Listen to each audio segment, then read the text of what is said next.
Boa tarde, bem-vindos a mais uma edição do MJP Podcast, gravado diretamente do Febrabantec 2025. Eu sou Luciana Montenegro, diretora de marketing da MJP. Sou moderadora do episódio de hoje, Seguros, Dados e Nuvem, como a inteligência está redesenhando o setor.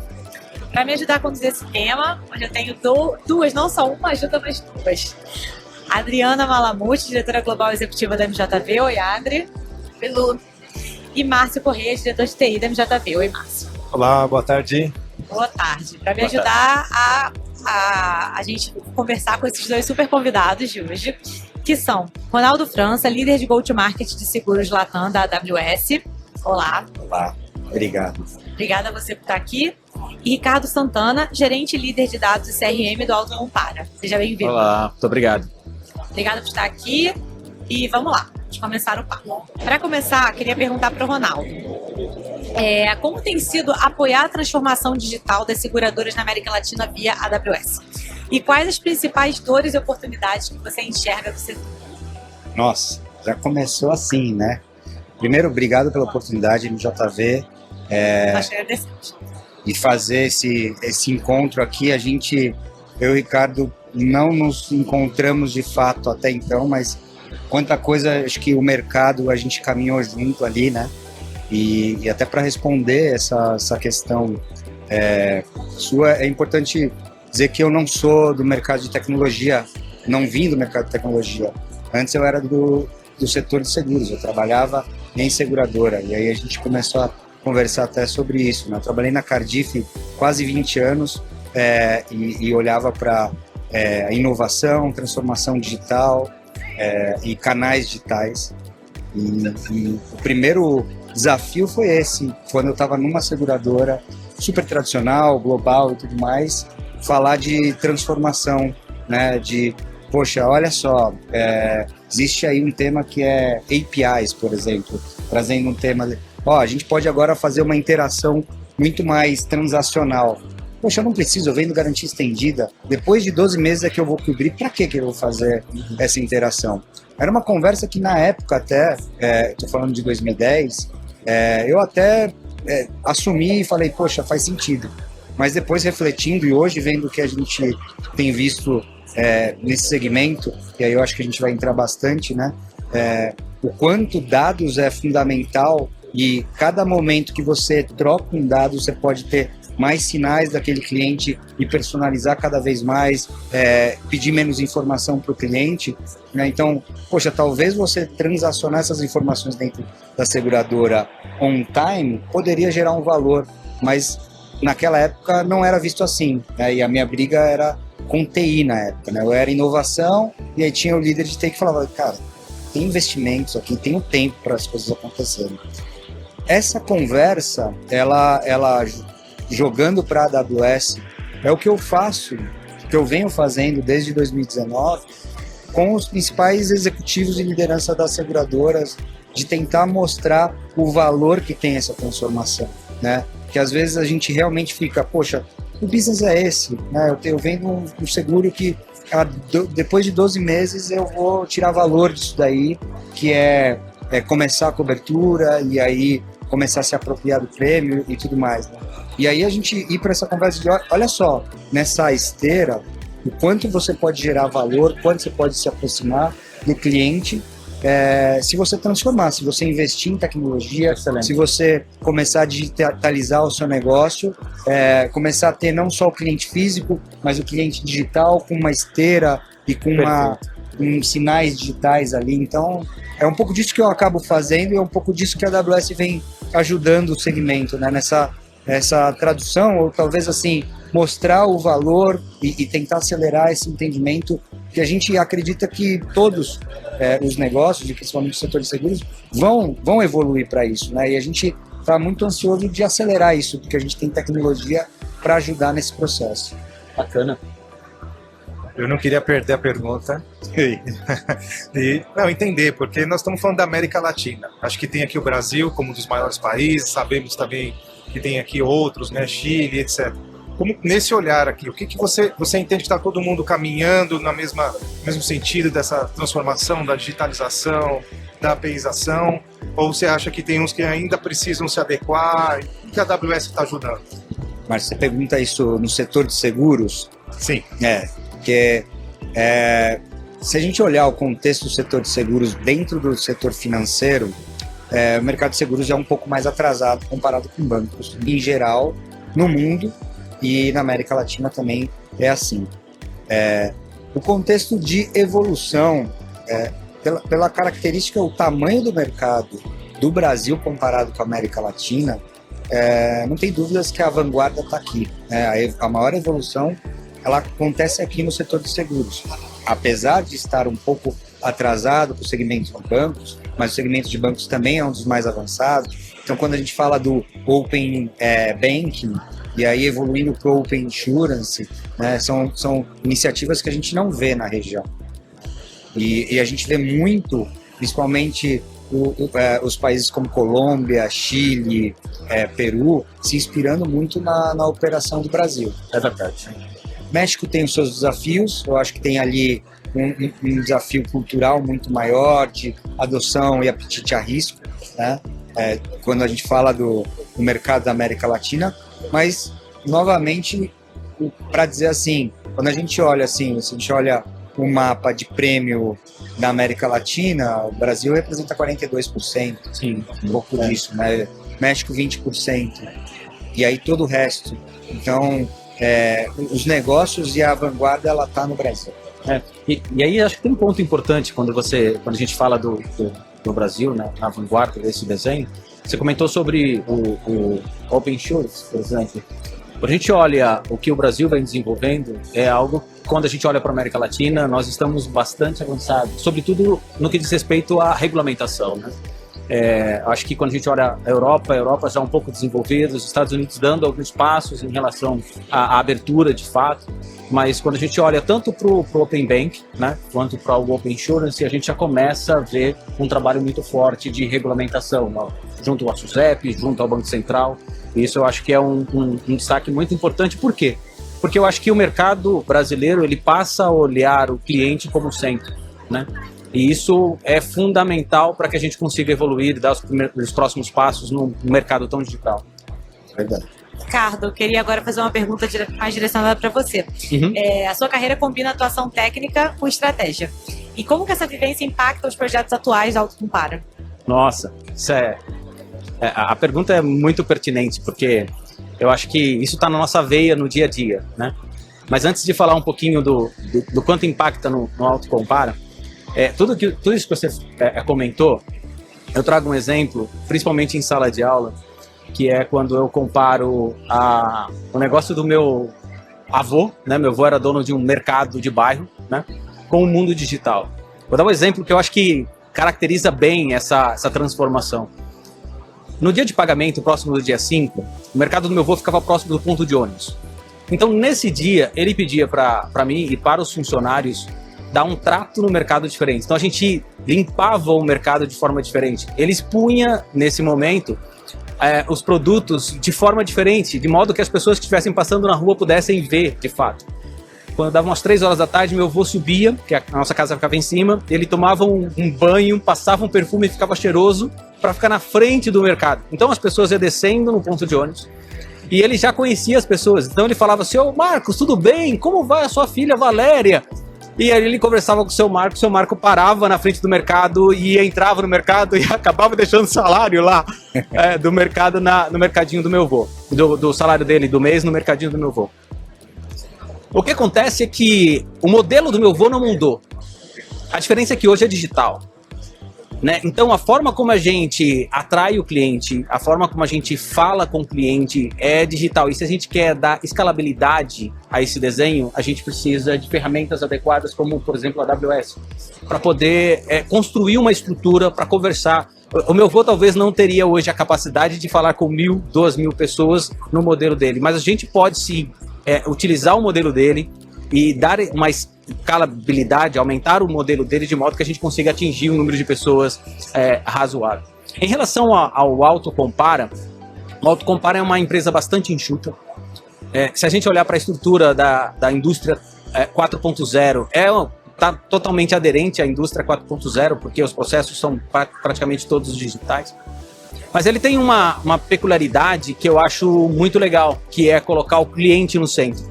Então, todos os nossos serviços, todos os nossos desenvolvimentos são desenvolvimentos que buscam olhar o cliente como alguém especial, no sentido de personalizar, de dar um pouco mais de humanidade à relação que a gente tem com o cliente.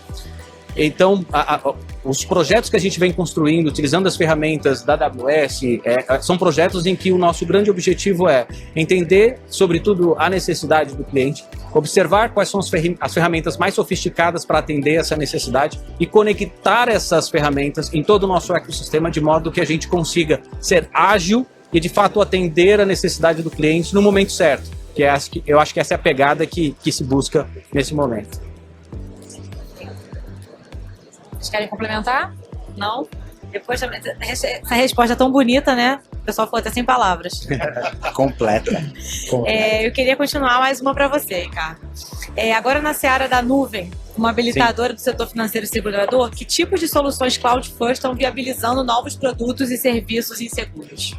Eu queria só citar um ponto, e aí você tem muito mais propriedade para falar do que eu, mas eu queria citar um ponto que eu acho que é fantástico. Lembra do negócio do meu avô? Só para a gente dar continuidade à história, porque eu acho que isso ajuda bastante. O meu avô poderia ter o melhor modelo de atendimento ao cliente. Ele poderia ser o profissional com o melhor speech e a melhor forma para conversar com o cliente. O grande problema do meu avô é que ele só conseguiria atender o bairro dele. Então, no máximo até a esquina ou até a rua de trás, né? E é bem provável que se a gente adicionasse a terceira rua no modelinho dele, ele ia dar um tilt na cabeça que ele não ia saber o nome do cara que mora na terceira rua. A nuvem, ela vem, e aí só vou citar de um dos aspectos, e a gente comenta depois os outros, mas ele acho que sobressai, e vale a pena a gente olhar isso com muito cuidado, que é a escalabilidade, né? O modelo do meu avô morre na terceira rua. Quando a gente traz toda a nossa estrutura para um ambiente em nuvem, a gente permite a escalabilidade. E mais, a escalabilidade com o que existe de mais sofisticado em tecnologia. Então, o meu avô talvez demorasse muito para absorver uma nova tecnologia. Quando a gente está em nuvem, essa absorção de uma nova tecnologia, ela acontece de forma quase que instantânea. Então, essa escalabilidade, eu acho que é um efeito que enobrece, que dá muito força, velocidade a qualquer tipo de negócio. É verdade. E eu vou pegar, então, a história do seu avô, porque provavelmente seu avô deve ter conhecido o Jeff Bezos, que é o fundador da Amazon. Se a gente for pensar o que você estava comentando, né, desse modelo, eu vejo muito a característica do fundador da Amazon para fazer esse negócio, que era um negócio de vender livro, né, online, crescer, evoluir, e hoje vende basicamente tudo na maior parte dos países no mundo todo, né? E ao mesmo tempo tentando ser o mais próximo do cliente, entendendo, personalizando com as ferramentas disponíveis nos momentos que elas estavam. Então, para falar de nuvem, para falar assim, a Amazon não foi fundada, já existia nuvem, né? Então, a Amazon teve o mesmo problema como grandes corporações tiveram, de sistemas monolíticos, em infraestrutura própria. Agora, essa inquietação que seu avô tinha de ser personalizado e tentar escalar, e aí vamos falar assim, né? A gente poderia desenhar um prompt do seu avô e hoje a gente poderia replicar e ele venderia muito bem, provavelmente, com os vetores que tem ali da abordagem dele. Então, lá em 2006, essa inquietação do Jeff Bezos na Amazon de, poxa, eu tenho um negócio que está vendendo de uma forma diferente, eu quero expandir. Eu quero poder vender num dia normal, onde tem um volume X, e num outro dia que eu tenho um volume elevado a 10, né? A tecnologia que eu tenho hoje me permite escalar, né? Ou eu tenho que estimar sempre os picos, ou seja, Black Friday, vou estimar a minha infraestrutura de tecnologia para Black Friday, só que aí eu tenho que passar esse preço para o cliente final. Os produtos vão ser caros. Como é que eu consigo equilibrar, né? Foi nessa nesse meio que surgiu a Amazon Web Services, né? A AWS, por essa inquietude de obcecado pelo cliente, de trazer o melhor em termos de custo, e aí a gente começou a desenhar hoje o que a gente conhece como nuvem, né? Essa ideia de você ter serviços de tecnologia sem se preocupar com a gestão dessa tecnologia, mesmo assim estando o mais seguro possível, o mais escalável possível, né? E com uma eficiência de preço a mais viável possível para o negócio. E aí eu acho que eu faço um pulo para isso daí, porque a gente falou do prompt, né? A gente está na era agora da inteligência artificial generativa, que ela só é possível porque hoje a gente tem uma tecnologia escalável, né? Porque assim, se a gente falar de inteligência artificial e você dá aula sobre isso, eu só sou um aprendiz sobre isso, mas assim, ela já está aí há muito tempo, né? Sim. Agora, por que a gente está ouvindo falar, e por exemplo, na Favorable Tech foi o principal assunto na boca dos CEOs, como a gente estava vendo ali, né? Porque hoje é possível, é viável, né? E essa viabilização vem por o que a gente pode chamar não só da nuvem, porque a nuvem acho que é um termo que limita, são essas novas tecnologias, né? E a AWS, ela começou com essa ideia de nuvem, de uma tecnologia sempre disponível, e agora a gente vê assim, até onde vai isso, velho? Verdade. Você tocou num ponto que eu gostaria só de trazer um pouquinho para seguros, que eu acho que é super bacana. No modelo lá atrás, na época do meu avô, conectar um produto de seguro, ele é um produto secundário, né? Ninguém acorda de manhã dizendo o seguinte: hoje eu vou comprar seguro. Acordei muito feliz, gente, para tudo, vou comprar seguro. Ninguém diz isso, né? A gente diz o seguinte: hoje eu vou comprar aquela viagem, não é isso? Né? Ou a gente sai de casa e diz o seguinte: eu vou comprar o carro dos meus sonhos. Então você sai empolgado para comprar o carro. Quando você está na loja comprando o carro, que alguém te entrega a chave, você pensa da seguinte forma: puxa, se eu sair agora com esse carro na rua, vou ficar sem. Então é nesse momento que você pensa em seguro. No momento do meu avô, era muito difícil conectar essa compra primária com a compra secundária, que é o seguro. E agora na era digital, nessa transformação digital que a gente tem, eu acho que a grande pegada é que o cliente tem a oportunidade de conectar essas duas coisas no momento da compra dele. Então ele vai comprar um carro e ele pode entrar numa plataforma do Autocompara, inserir os dados, e naquele momento que ele insere os dados, ele já pode contratar o seguro dele e sair da loja com o seguro, com o carro protegido. E isso só é possível que o Autocompara forneça isso para um cliente que está lá no Acre agora comprando o carro dele, porque a gente tem uma estrutura adequada, com ferramentas adequadas, os nossos dados, a nossa plataforma está em nuvem, isso nos permite isso com eficiência e online, sem que perca a qualidade e o atendimento do cliente. Eu queria aproveitar e te perguntar sobre isso, já que você tocou na parte de seguros automotivos e dados. Queria falar sobre esse tema de dados, inteligência e personalização. Como vocês usam o serviço da AWS, como é que está no Autocompara a experiência em relação ao uso de dados para melhorar a jornada do cliente em seguros automotivos? No Autocompara, eu acho que tem uma pegada que ela é muito legal. É a tempestividade da conversa com o cliente, né? Vou dar um exemplo para você. A gente tem um processo, que é o processo que interage com o cliente desde o momento que ele entra no nosso site. Então, se o cliente entra no nosso site, ele coloca os dados e, por um acaso, ele vem a abandonar, a gente tem uma interação quase que instantânea. No momento zero, a gente já consegue se conectar com esse cliente e mostrar para ele quais são os próximos passos que ele tem que dar para contratar o seguro dele. Ou seja, sanar as dúvidas dele para contratar o site. Então, essas ferramentas nos permitem monitorar esses momentos do cliente, esse momento do cliente, né? De modo que, se ele entrou no site, ele fez uma cotação, mas ele naquele momento não vai comprar, porque talvez até tenha um seguro, não é o momento de compra, a gente consegue agendar hoje, através do nosso CRM, o momento exato para que ele compre o seguro dele. Então, a vida do cliente fica muito mais fácil. A busca por um seguro, ele talvez não tenha que colocar lá no celular dele quando é que ele vai procurar novamente. A gente entrega esse serviço para ele no momento em que ele precisa. Tem até uma provocação aqui para você, para a gente depois discutir junto com a MJV para fazer um protótipo disso daí, né? Vamos falar um pouquinho da arte do possível. Você acabou de relatar, já é uma grande jornada, melhora a experiência do cliente. Agora eu fiquei aqui pensando, né? Poxa, eu aliás estou com essa situação agora, eu estou querendo decidir uma troca de carro, né? E aí eu comecei a interagir ali com o meu...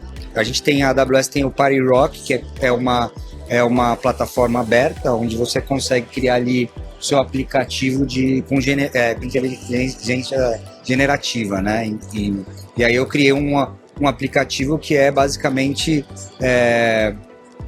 aconselhador de carro, né? De compra de carro. Uhum. E aí eu comecei a falar, olha, eu tenho essas necessidades, eu tenho uma filha de 5 anos e eu gosto de um carro SUV e eu moro nesse endereço, papapá. Comecei a trocar essa ideia e eu falei, olha, eu quero um aconselhamento, que tipo de carro que eu compro? Uau! Essa interação, esse aplicativo que eu criei podia ser o Autocompara, né, como um aconselhador meu, né? E aí, ao final, eu vou chegar numa decisão. Nesse final, eu vou comprar um veículo A, B ou C. Para Autocompara, ela já tem todas as informações, Sim. Ela não precisa cotar um seguro. E eu posso só acrescentar uma cereja nessa conversa que você está trazendo. Como é que eu vejo isso? Por exemplo, para serviços determinísticos, como, por exemplo, a cotação de um seguro, como... acho que a beleza é que a construção de um agente, ele se torna cada vez mais não, a palavra não é fácil, mais factível, né? Do que responder perguntas aleatórias. Né? Porque você tem, na verdade, entre aspas, um conjunto de perguntas e respostas dentro de um universo limitado, que facilita, inclusive, para IA responder e melhorar a cada dia de forma muito mais eficiente. É verdade, e aí você falou, né, de você contextualiza. Uhum. Você está contextualizando e, no fim das contas, um termo que a gente ouviu, acho que aqui na Pegarovatec esse ano, principalmente, a gente está hiperpersonalizando. A gente isso aí. Criando uma conversa interativa ali, onde eu estou pegando as informações que eu preciso para o meu formulário de cotação, mas ao mesmo tempo eu estou personalizando essa conversa. Ela não é assim, me fale seu nome, me fale seu endereço, me fale qual que é o modelo do carro e tudo mais. Então, esse tipo de interação, e aí eu acho que conecta um pouco com o que você falou, né, para onde a gente está indo e tudo mais, é a minha visão aqui, olhando o setor de seguros, para onde a gente pode ir, né, essa arte do possível, com essa estratégia de dados que você comentou bem, né, bem desenhada, como a Autocompara e como esse segmento pode evoluir muito em ser muito mais propositivo, muito menos, ninguém pensa em comprar seguro, né, e aí a gente chega naquela história de ser preventivo. Né? Isso aí. Olha, eu não tô aqui só para vender um seguro ou só para cobrir quando você tiver um sinistro. Eu tô aqui para te aconselhar qual que é o melhor carro para comprar, nessa composição financeira que você tem da sua família, o que é melhor, o que não é melhor fazer. Eu queria... Desculpa, pode falar. Perdão. Pode concluir. Mas é isso que eu penso do futuro. Como é que eu vejo uma jornada como essa no futuro? Eu vejo uma jornada em que você tem lá um agente de especialista em carro, um agente especialista em seguro, um agente especialista em, por exemplo, pessoas que compram carro, mas acabaram de ter um filho. Eu vejo isso, obviamente, totalmente orquestrado por um outro agente que consiga orquestrar tudo isso. Mas esses agentes é como se fossem ferramentas que vão conduzir o cliente ao melhor esclarecimento e ao melhor matching entre o que se oferece em um produto de seguros e o que o cliente quer de fato. Acho que essa é a grande pegada e simplificação da jornada do futuro. E aí você acabou de desenhar um cenário que eu acho que é o momento que a gente está vivendo agora, né? A gente teve muita experiência da inteligência generativa generalista, que é o que a gente, você pergunta, ele responde quase tudo. você acabou de tocar no que a gente vai ver e que se encaixa muito com a jornada de seguros, que que é a inteligência generativa especialista do negócio de seguros, né? Então você comentou aqui de agentes, né, que se intercomunicam e tem ali a sua orquestração. Isso daí eu acho que é um valor que a gente sai um pouquinho dessa ideia de só um bot pelo bot, mas assim, cara, isso daqui é o core do seu negócio. Aqui eu tenho um especialista, por exemplo, de veículos, que ele vai indicar, inclusive, porque vai impactar ali no preço da cotação do seguro. Ele vai te ajudar a identificar o melhor carro que cabe dentro da sua saúde financeira no momento. Então, acho que nesses exemplos aqui a gente pulou um pouquinho, mas eu só queria fazer esse quadro aqui, né, separando o que a gente provavelmente vai ver cada vez mais, principalmente o setor de seguros, se utilizando disso daí, né, saindo de falar, não, eu só tenho aqui um chatbot só para interagir, e não, eu tenho aqui soluções que resolvem o problema de cotação, que se comunicam entre eles e evoluem para uma aprovação do sinistro, provavelmente sem ter que ter uma interação humana ou documental muito pesada. Então, acho que é um pouco dessa evolução também. Eu agora queria que vocês explorassem essa parte de dados, mas falar dos desafios regulatórios, de segurança, porque quando a gente fala de uso de dados, a gente também tem que estar preocupado com essas questões, compliance e tudo mais.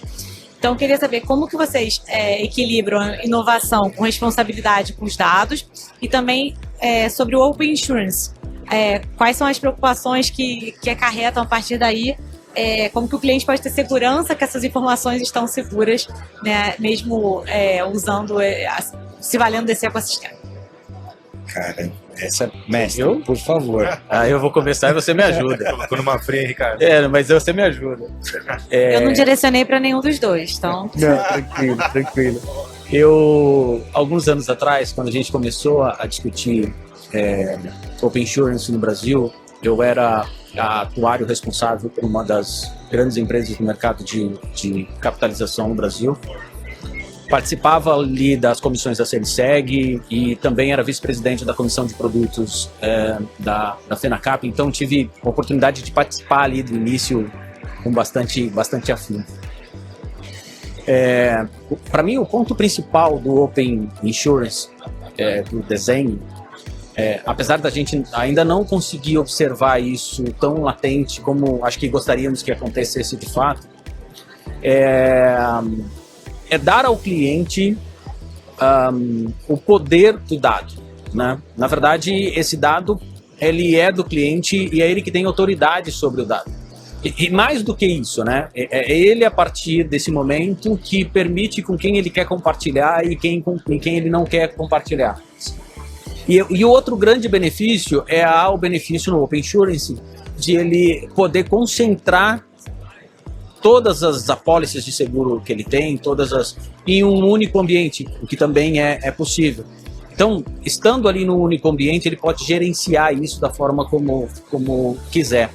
O outro benefício que eu acho que vale a pena destacar aqui, que é o benefício da compra, né? Hoje, no momento da compra, com exceção do Autocompara, que eu acho que está um pouco na frente no mercado, e alguns outros provedores, plataformas, mas hoje se um cliente quiser contratar um seguro de vida, ele tem que passar por algumas casas para entender qual é o melhor preço, né?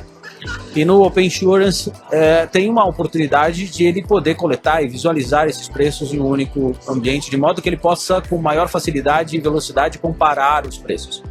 Então acho que o Open Insurance ele traz isso com bastante qualidade para o mercado. Mas, sinceramente, eu ainda não vi, apesar de todas as discussões, de ter um arcabouço regulatório bastante robusto aqui no Brasil, de ver as evoluções em todas as frentes que o mercado impulsionou, junto com o FEBRABAN, junto com o SUSEP, com todos os órgãos responsáveis por isso, ainda não vi vingar da forma como eu imaginei que vingaria há alguns anos atrás, quando isso, de fato, começou a ser discutido no Brasil. Mas sobre a ótica do cliente, eu acho que trará um benefício substancial. Ele vai ter algo na mão bastante robusto, né? A gente na AWS veio acompanhando, antes até do Open Insurance, o Open Bank, e aí a gente pode colocar aí numa esteira ou num guarda-chuva de Open Finance. E a gente entendeu esse movimento, e a gente vê esse movimento como um movimento que o setor financeiro avança até pela proposta de valor, mas ele é um movimento que a gente poderia dizer que é o Open Data, né? Uhum. A ideia de como você cria um mecanismo olhando para o cliente, para o dono desse dado, para que ele faça valer a lei de proteção de dados. Então, a gente entendeu, logo quando começou a surgir as discussões do Open Banking, principalmente, que isso era a operacionalização da lei, né? Como que você faz garantir que o cliente ou o detentor daquele dado dê a anuência e operacionalize isso para as instituições financeiras. Eu acho que o setor bancário observou muito bem isso daí, avançou, entrou na frente disso daí. Claro que tem suas estratégias de ataque e defesa, mas ele entendeu que era uma jogada, e aí a gente evoluindo até temas que a gente tem que estão circulando em 2025 aqui no Febrabatec, com o tema de principalidade. Sim. Eu acho que isso é um tema forte, que os bancos estão tomando isso como, poxa, se ele tomar a decisão de ter todas as informações no meu aplicativo, eu posso guiar ou eu posso influenciar ele muito melhor, né? Então, o Open Banking ajuda muito isso. Sim, então, verdade. eu consigo juntar essas informações dentro de um app. Eu acho que a materialização, o app para o setor de bancos, a gente vê isso acontecendo muito bem, principalmente endereçando essa questão de o cliente tem o poder de decidir aonde vai estar o dado, aonde não vai estar o dado. No setor de seguros e o Open Insurance, eu via como você da mesma forma, né? Poxa, a gente vai, principalmente o Autocompara surgiu ali, e lembra que eu comentei, né? Eu lá na Cardiff trabalhei com um produto que foi o primeiro seguro de automóvel digital, que era o Autofácil, e aí a ideia era vender 100% online, né? A cotação, as informações ali, até você comprar, né? E aí você só precisava instalar um rastreador, depois de um ponto de instalação, você estava coberto. Ou seja, uma experiência totalmente digital, onde ao longo desse caminho ali a gente viu um movimento das corretoras online, que eram os primeiros comparadores ali. E ali a gente viu essa questão de como é que a gente coloca esse dado de uma forma que o cliente coloca suas informações ali, e aí cada seguradora traz a sua cotação. Ali naquela época era muito rudimentar como era feito. A gente falou das APIs, naquela época tinha seguradora que nem tinha integração com a API, né? E não conseguia cotar. Mas esse conceito, ele não dava poder para o cliente. Ele falava, pô, então, tô recebendo contato, e aí o que acontecia era isso, né? Você colocava lá, fazia uma cotação, e de repente você começava a receber ligação de telemarketing para fechar, olha, a seguradora A ou B e tudo mais, cada um tinha a sua política de tratar esse dado, porque ele não tinha uma regra. Então, eu vejo muito mais por esse lado, o Open Insurance, especificamente, como esse mecanismo de legitimação da lei, né? Mas no meio dessa esteira regulamentar, né, a gente viu, e aí tocando um pouco no que eu vejo como super positivo, e você falava, o setor financeiro no Brasil, principalmente, ele é muito avançado, e eu acho que a SUSEP, ela avançou nisso daí, né, com iniciativas como o Sandbox Regulatório, o próprio Open Insurance, o SRO, que eu vejo que é a grande modernização da relação da seguradora com o regulador, e a gente vê que esse regulador, em alguns outros países, eu me perguntava, né? Eu vejo, por exemplo, no México, o regulador só preocupado com a solvência, ponto, acabou. Ele não está preocupado com novas iniciativas, né? Talvez no Chile um pouco diferente, mas no Brasil a gente viu esse movimento do regulador sendo propositivo, provocador, né? E claro que nessa provocação existem vários temas, como o próprio corretor, né, que na história do Open Insurance não foi bem tratado no primeiro momento, depois foi revisitado. Então, esse cenário provocativo, ele é muito importante para o segmento, e eu vejo o segmento de seguros avançando como o segmento financeiro, e eu queria fazer um ponto disso daí, porque talvez eu tenha sido muito vocal, e eu acho importante para o mercado de seguros. A gente falou da modernização, da nuvem, né? E por várias vezes nessas conversas com vários executivos do setor, nem sempre a interpretação é essa, de que, olha, o regulador está sendo propositivo. Muitas vezes poxa, ele está me gerando mais um trabalho, eu tenho que alocar um budget para me adequar a isso. E é verdade, isso é penoso, principalmente para aquelas que têm uma operação, dizer assim, antiga ou de legados, porque isso é penoso, isso demanda que eu tenho que ter uma equipe de projeto para desenvolver, fazer um puxadinho no meu sistema. E aí eu faço esse chamado muito assim, uma coisa que vocês, eu acredito que não vivem tanto, né? Mas muitas seguradoras vivem esse lidar com o seu legado, e esse lidar com o legado sempre foi um impeditivo de inovar. E a gente está fazendo esse chamado de, olha, o regulador não vai parar de ser propositivo, ou ele vai criar novas regras para proteger o consumidor, isso não vai parar. Essa é uma constante. Então, se colocar nessa posição de, poxa, esse ano eu não vou conseguir inovar porque eu tenho uma acomodação regulatória, eu não vejo mais como um caminho para esse setor de seguros. Eu vejo cada vez mais um setor que precisa investir em tecnologia como estratégia, até para ingerir essas adequações regulatórias de uma forma fluida. É isso aí. Não sei como é que você vê isso. Não, vejo da mesma Bom, gente, forma. a gente tá chegando ao final, já estouramos nosso tempo. Mas eu queria que você desse um recado final. Então, vamos lá. Não, Começa você, eu já falei. agora é a sua vez, Sim, senhora. tá bom? Eu vou dar o recado final. Eu acho que a gente falou bastante coisa aqui. E eu acho que talvez essa nossa troca de conversa sirva de inspiração para algumas empresas, para algumas pessoas.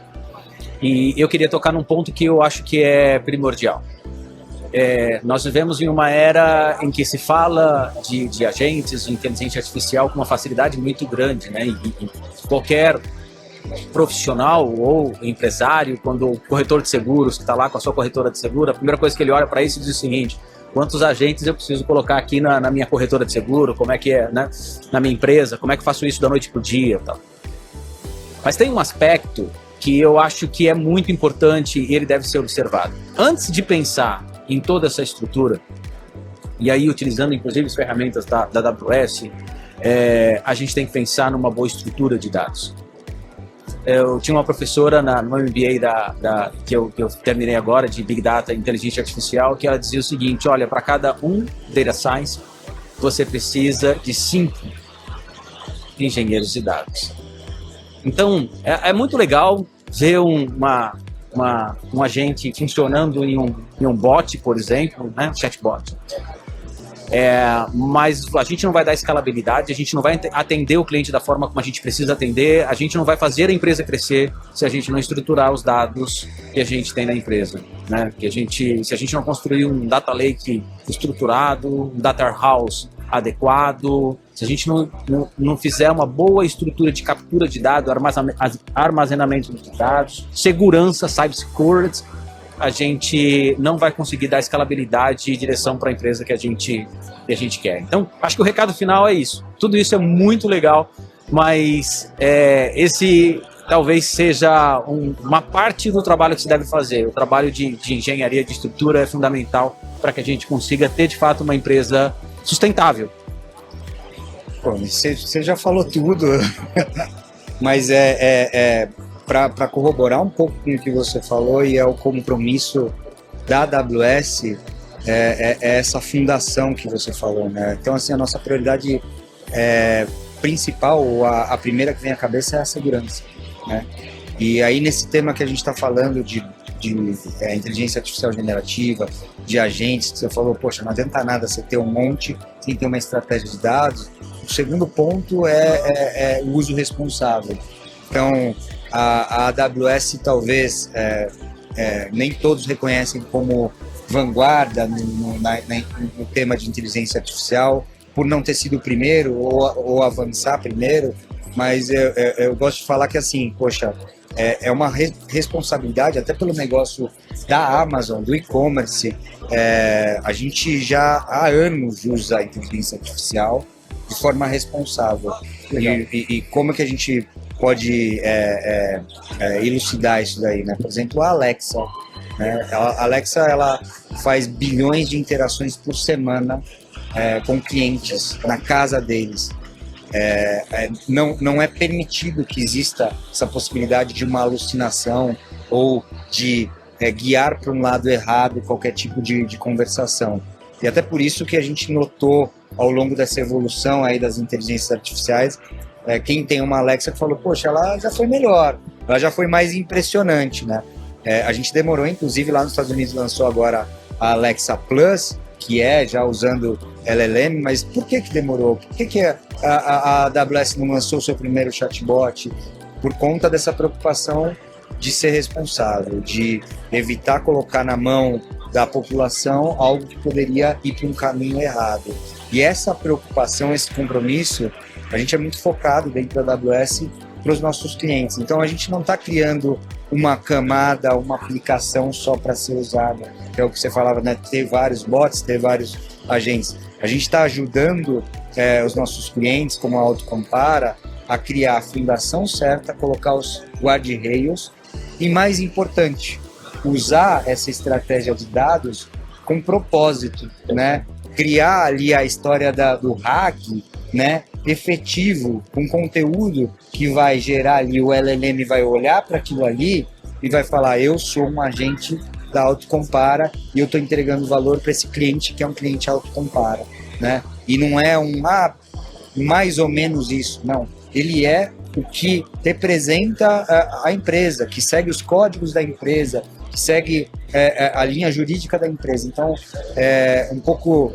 Eu trouxe isso daqui, mas o recado que eu acredito que a gente tem, né, nessa evolução toda, principalmente no setor financeiro, essa preocupação de não simplesmente entregar e testar coisas sem responsabilidade. A gente está querendo e subsidiando, criando ambientes de teste, porque a gente acredita que tem que testar, tem que errar rápido, mas com responsabilidade.